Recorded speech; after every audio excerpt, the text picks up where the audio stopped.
بسم الله الرحمن الرحيم. بەردەوامین تەفەنن دەکەین لە بۆ لادانی ئازارەکان. ساڵی 2024 بیرمان لە نەخۆشی سەرەتانی کردەوە. چه ئۆفەرەکان تەقدیم بکەین؟ وەکو خەستەخانەکی تایبەتی نەشتەرگەری چیان لە بۆ بکەین؟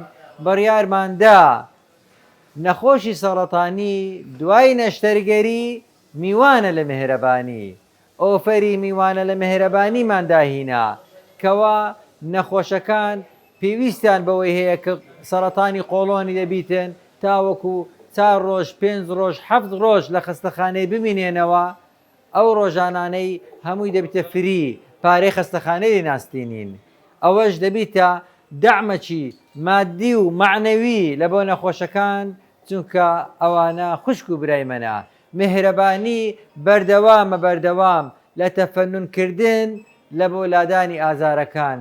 دەئەنگۆش خێرخوازان بەگشتی دەوڵەمەندەکان بە تایبەتی وەرن خۆتان بکەنە شریک لە سەڵەواتی نەخۆشەکان، وەرن خۆتان بکەنە شریک لەو خێرە گەورەی کەوادەیکا مهرەبانی.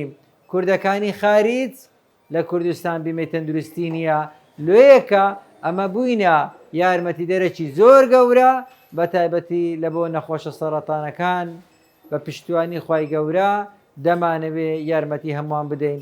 مهرەبانی هی هەمووانە، لە بۆ هەمووانە. مهرەبانی بەبێ جیاوازی خزمەت دەکا لە بۆ هەمووان.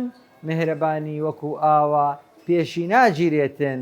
مهرەبانی وەکو ڕۆژە وەکو هەوایە لە بۆ گشتە بۆ گشتە. من لە سێمانیەوە هاتووم، نەخۆشی خەستەخانەی هیوان لە سێمانیەوە هاتوو.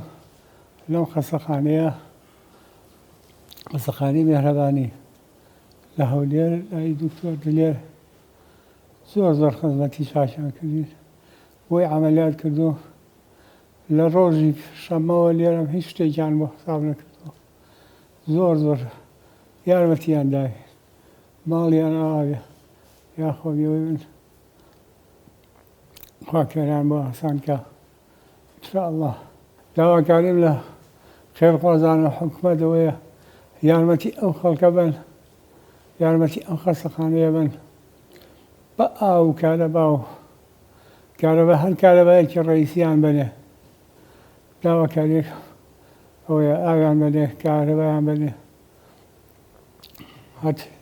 هەرچی پێویستکا بۆ ئێرە. لە ڕۆژی شەمەوە مامەتە هیچ شتێکیان لەسەر حساب نەکردو. میهرەبانی، دڵسۆزی و لێزانی.